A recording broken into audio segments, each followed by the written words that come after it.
In a peculiar and unprecedented way, we have all participated in writing and rewriting the history of video games in the last 20 years. Yeah, I said it. We, you and me both, everyone in this audience, we could have spent the last 20 years rewriting the history of the Vietnam War. There are enough people alive with memories of what really happened that we all could have collaborated through YouTube, through Reddit, through innumerable other social media sites to put together the pieces of that jigsaw puzzle. What really went wrong with the My Lai massacre in retrospect? But no, what we have all been doing, we've all been collaborating in this totally decentralized project to piece together what really happened. For example, what really went wrong with the Sega Genesis, known in Japan as the Sega Mega Drive. And I've made a series of videos now with my own peculiar contribution pointing out something that honestly I have never seen a single other YouTuber mention,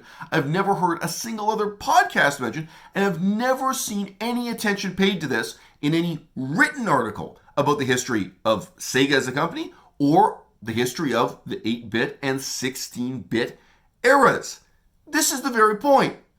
If you had been alive in Japan in 1988, if you were a salaryman with a boring job going back and forth to work on the Tokyo subway every day, and you made this luxury purchase, because it was quite expensive at the time, you bought yourself a Sega Mega Drive in 1988. For the whole calendar year of 1988, there was nothing worth buying in the software library. Not one game worth owning. I'm about to read you all four titles, the four titles that existed in the Sega Mega Drive in 1988. And to make matters worse, the Sega Mega Drive was not backward compatible. You could not play Sega Master System games on it. You could not play the even earlier generation of SG-1000 games on it unless you bought a special adapter. And even if you did buy the adapter, you guys may not realize this, the hardware of the Sega Genesis would actually play those games worse. It would play them, I'll tell you how, it would actually render those games worse than using a Japanese Sega Master System. 2 points really briefly. The Japanese Master System, unlike the American version, had the FM sound chip built in. If you played a Master System game on the Sega Genesis, you did not get the FM quality sound.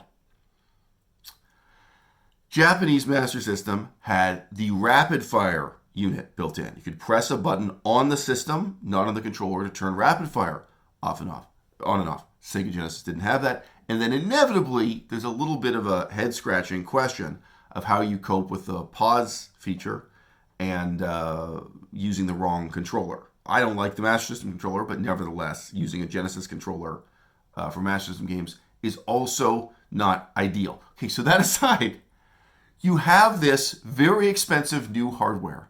And for the whole year of 1988, here are the four titles you can buy on it. Number one, Space Harrier 2. Now, you may have rose-colored memories of Space Harrier 2. I love the names of the levels. That's great. They came up with these really surreal, wacky names for each stage. It has a certain kind of aesthetic to it. But I do think we would have to say this is a bad game. I would not call it a terrible game. I would say it is at least a disappointing game. So here are the four. Space Harrier 2, Super Thunderblade, unplayably awful. Arguably, the Master System version is better than the Genesis. Number 3, Altered Beast. I mean, the Sega Genesis version of Altered Beast. I'm sure if you had this as a kid, you tried to like it. You tried to love it. You tried to make it fun. But, I mean, come on, it's a terrible game. And then number 4, yeah, this is a real, Jeopardy question one. Osomatsu-kun, Hachimacha Gekijo. Yeah, I never heard of it either. I looked it up. It gets absolutely terrible reviews. People say it's one of the worst games ever made or worst game ever on a Sega console. So it has largely been forgotten. And those who remember it ridicule it. And so those are the 4 and only 4 games of the Genesis in 1988. Now, would you like me to read you the list of games that came out in Japan for the Sega Master System in 1988. This is the problem.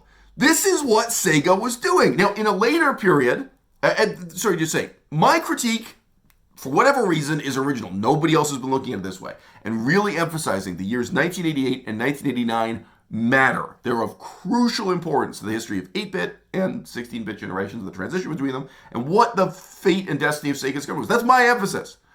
Other people emphasize that at a later stage, Sega made the mistake of developing for too many consoles at the same time. So they're developing for the Sega CD and the Genesis at the same time. They're developing for the Sega Pico and the Genesis at the same time. Remember the Sega Pico? I'll bet you don't.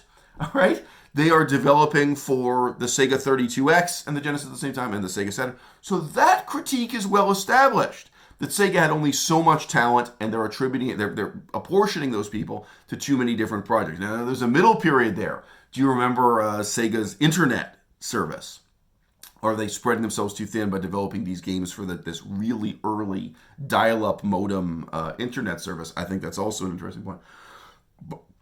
In 1988 and 1989, that wasn't the problem. The 32X and Sega CD were not dreamed of yet, the Sega Saturn. The problem in 1988 was that actually all of their time and energy is going into making 8-bit games for the Sega Master System. I'm going to run out of tape here, reading to you how many games were published and first came out in 88 for the Master System. So this is ignoring the tremendous library of games, even if you just look at the list of games published in 87. But, obviously, the selection accumulates year after year producing this library. But 87 ends with a bang. Phantasy Star 1 comes out for the Sega Master System. Again, that's such a hit. This came out. They actually did put out a version in a Genesis cartridge. But it was the 8-bit version of the game just physically housed in a plastic cartridge for the Genesis. That's December of 87. 88, we have Maze Hunter 3D, Wonder Boy in Monsterland, Galactic Protector, Power Strike, Space Harrier 3D, Alex Kidd the Lost Stars, Argos no Jujiken, which you would know as Rygar in the West. So here's one I've never heard of, Japan only. Hoshi o Sagashite, The Story of Mio. Solomon no Kage, so this is Solomon's Key Master System version. Oh, sorry, a big hit in its way. Kensiden. So again, a lot of these games, the late era Master System games, people look at them and say, oh wow, this could be a 16-bit game. Yeah, it could have been. Imagine if Sega had developed Kensiden for the Genesis, if they developed it as a 16-bit game and not as an 8-bit game. We're not running out. This is, 1 year, 1988, the Sega Master System in Japan. Lord of the Sword, Tensei Bakobon, a TV show tie-in. Some people love that game, by the way. Shinobi, so the original Shinobi in the Master System, 1988. Why wasn't that a Genesis game? Why wasn't Arcade Shinobi 1, coming out on the Mega Drive that year in Japan? That could have been a hit. That could have sold. It didn't. It came out on the Master System. And if you didn't buy the adapter, you couldn't even play it on the new hardware. It's crazy. It's just the wrong strategy. Okay? Captain Silver, Super Racing. I admit, that one I've never heard of before. Megumi Rescue. Better known on the NES. So, Melissa, you beat that game. That's the one where you're rescuing people from the fire. Flying Hero on the Famicom/NES on the Master System as Megumi Rescue. There's some retro gaming lore for you. My girlfriend has beaten the game, but not the Master System version, the Nintendo version. So that you know, real feather in her cap, guys. Why do you think I chose her? Wait, come on. That's what I say on fucking OnlyFans. That's what I say on fucking Craigslist. Like, hey, must have complete. Send in your resume. Send in the list of fucking 8-bit games you've completed, and whether or not you use save states.